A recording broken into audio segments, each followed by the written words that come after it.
Hey, kia ora, Helen Brahms here, coming to you live from Mesa in Arizona. Hope you're having a super fantastic, sparkling start to your thankful Thursday. We have had an incredible start. We've already been up, we've had breakfast, been out, watched a great video while having breakfast this morning. If you're part of Amazon Prime, they have a great series called The Business Bible, and it is all about these people who have started businesses from the ground up and how they have done it, how they came into business. The youngest one is a 16-year-old who has a nanny service in New York.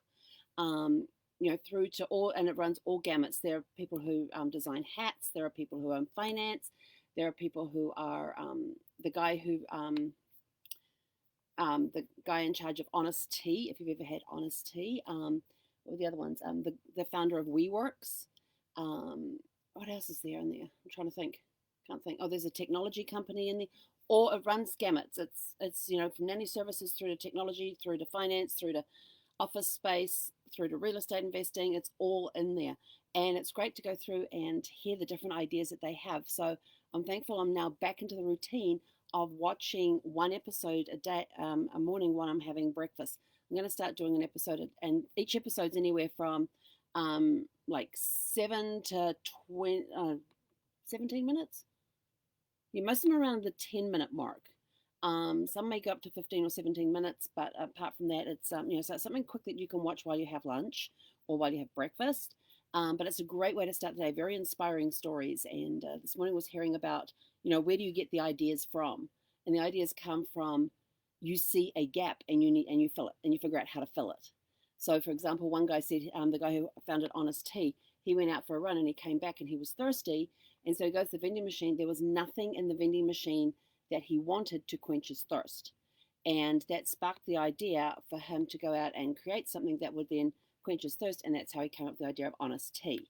Another one, the 16-year-old girl who's got the nanny service. She had a nanny. And she said, you go into the park and into Central Park and everything else, and all these nannies are sitting there on their phones while the kids are playing.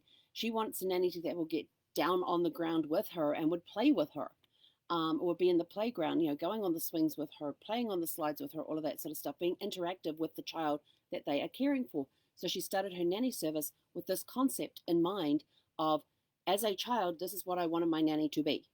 And that's how she started her. And so she saw the need there for it, so she went and filled it.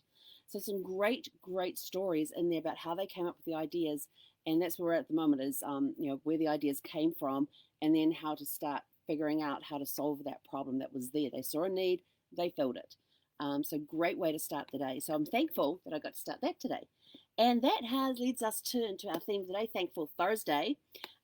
Be thankful for things about yourself and what you have. It's not wishing I had this or wishing I had that. No, concentrate in the now and what you currently have. When you focus on gratitude, it comes from a place of love.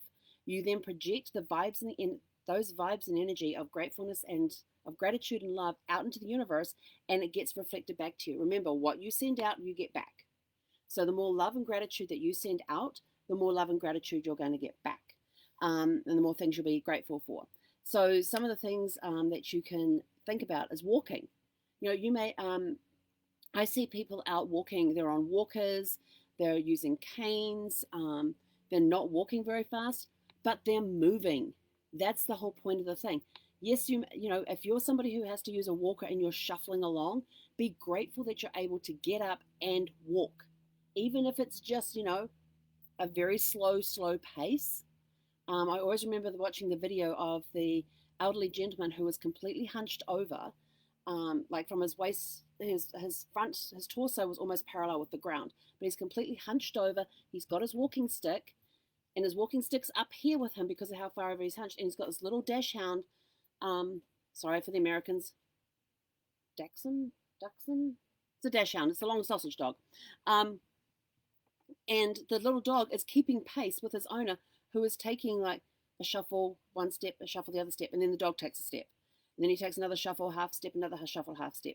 And this video inspired me because here was a gentleman who could barely move, yet he is out there every day walking his dog.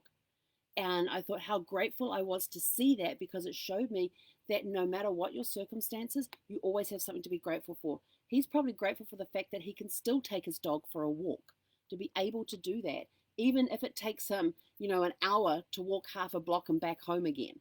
Whatever it is, however far he goes, it doesn't matter to him. It's the fact that he's out there and he's moving. If you're in those sorts of situations, be grateful for the fact that you can actually stand up and walk. Don't worry about what limitations are on you. Look at what you have at this present time and be grateful for it. So I'm grateful for the fact that I can go walking. I'm grateful for the fact that I can walk Zeffie. So I'm very grateful to have her in my life. She has been a huge lifesaver for me during this past, how many months have we had you now? 14 months? That I've had her in my life. She has been a huge lifesaver for me. She is making me get out of the RV at a minimum twice a day, sometimes 3 or 4 times a day. We go for walks. But the fact that she's here, if she was not with me over the last year, I don't know what would have happened to me. I would have probably become a complete hermit and not gone outside unless absolutely necessary. But because of her, I get out. I'm meeting people as I'm out walking with her. I'm out enjoying the fresh air. Sometimes it's not so great air quality, but that's okay. I'm walking, and I'm thankful that I'm outside and I'm walking out in the great outdoors because I love being outside. But if it wasn't for her, I would probably stay inside and not go out for days and days and days. Dancing, the fact that I can dance. I may not be the prettiest dancer or the greatest dancer in the world, but I can move. And for that, I'm grateful. And I can move to music. Some days it's a slow dance, some days it's a little faster. And I've got a dog that looks at me like I'm absolutely crazy, and I am grateful for that. And she sometimes joins in too. So I'm grateful for that. I'm grateful for the fact that I have a roof over my head. Most people won't see an RV as a home. They think it's that if you live in an RV that you're homeless. No, I'm not homeless. I have a home that happens to be on wheels, and I am grateful for the fact that I have that. I've got a roof over my head. I'm grateful for the fact that I'm not stuck in one place. Some people suit that lifestyle of being stuck in a place. Other people are a little nomadic, and some people fall in between. I'm kind of in between. So I'm kind of looking for a home base so that I can stay there during the winter months and then be on the road during the summer months. So that's what my ultimate goal is at the moment. I'm grateful for my creativeness. I can be very creative when I want to be. I'm thankful for those times that I'm creative. I love sparking ideas. I have my little book here next to me that I've got written on it, Ideas, Dreams, and Why Nots. And every time I get sparked by an idea, I pull that. It sits right here next to me. I pull it out. I put that idea in there. So I'm thankful for the idea that I have for the idea. I'm thankful for the fact that I have some creativity in me and I come up with some ideas. Not all of them are good ideas. Some of them are great ideas. Some of them are somewhere in between. But that's okay. I'm thankful for the fact that I can have these ideas and these creativities. And some of them I can actually put into action. I'm thankful for my talent of telling stories. I come from a line of storytellers. My grandfather and his twin sister, and in fact, my grandfather and all of his sisters and brothers. Well, I don't know about the brothers, but the sisters that I got to meet, my great aunts that I got to meet and hang out with, are great storytellers. They can spin a yarn. My mother's side of the family can spin a yarn, so I'm totally screwed when it comes to storytelling because I have it from both sides of my family. I have the people who can sit down there and tell you a story about something that happened to them and make it interesting and make it intriguing. So I am thankful for the fact that I've had those influences in my life, and that I've picked up on those talents, or I've had those traits passed to me. My talent to inspire others. I didn't realize this was a talent until I had people starting to comment on these daily videos, sending me private messages telling me how much I inspire them. I am thankful that I have been given that talent to do that, to help others. There are a lot of people out there that inspire me, and I love watching them and telling them, and sending them notes every now and again saying, thank you for your inspiration. Hey, that was a great message that you did on this particular live or this particular video or at this presentation event that I was at. Absolutely loved loved the inspiring stories that you told. I'm thankful for that, and I'm thankful when people that I'm able to do that to others as well. So I can take the fact that I get inspired by others and pass that on, and hopefully it inspires others. But then I get that feedback saying that it does, and that just brings me great joy. So I am thankful that I have that. And I have to go because I got to get online. I've got to get onto my Zoom, my morning training Zoom, which I am thankful for every day because it is a great way to start each day, is with training with like-minded business people. And we get a great start to the day. We start the day off with some training, some great conversations, and it's just a fantastic positive input into the day, which just gets that energy going even higher than it already is. And I'm also thankful that I'm a morning person. I love getting up in the morning. I love watching the sunrise. I also love the fact that I get to see the sunset in the evenings as well. If you saw the live we did last night, just called Sunset, it was an incredible, incredible sunset last night.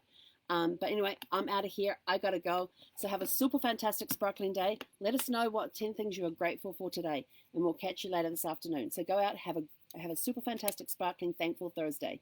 He konera.